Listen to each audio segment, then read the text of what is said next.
বন্দরনগরী চট্টগ্রাম শাহী জামে মসজিদ একটা অত্যন্ত গুরুত্বপূর্ণ বুজুর্গের মসজিদ।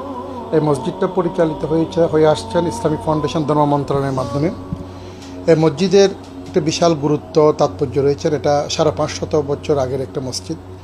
এই মসজিদ মুঘল আমলের এই মসজিদ। এই মসজিদের একটা ইতিহাস হচ্ছে, এই মসজিদ যত রকমের খতিব আছে সব খতিবগুলো রসুল করিম সাল্লাল্লাহু আলাইহি ওয়াসাল্লাম বংশধর হয়ে আছেন।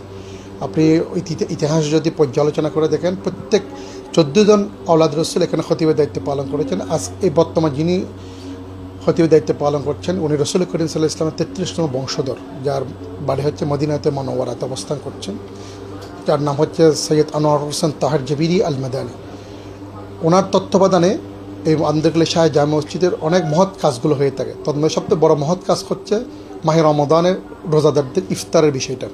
উনি যখন এই মসজিদে 1996 সেশনে নিযুক্ত হয়ে আসছিল খতিব হিসেবে, তখন থেকে উনি চিন্তা করেছিল এই মসজিদের মুসল্লিদেরকে, রোজাদারদের কীভাবে মেহমানদারি করা যায়। এই চিন্তাটা করতে গিয়ে উনি ঠিক 2001 সেশনে ছোটো পরিসরে উনি মাহফিলের ইন্তজাম করেছেন।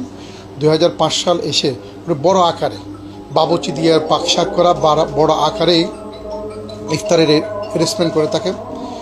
তন্মধ্যে আপনি এখানে প্রতিদিন আমরা 1500-2000 লোকের প্রথম দিকে আমরা 1500-2000 লোকের ব্যবস্থা করে থাকি। এটা সর্বশেষ আমরা প্রায় 4000-5000 লোকের আমরা ব্যবস্থা করে থাকি আলহামদুলিল্লাহ। এটা 2001 সাল থেকে শুরু হয়ে আজ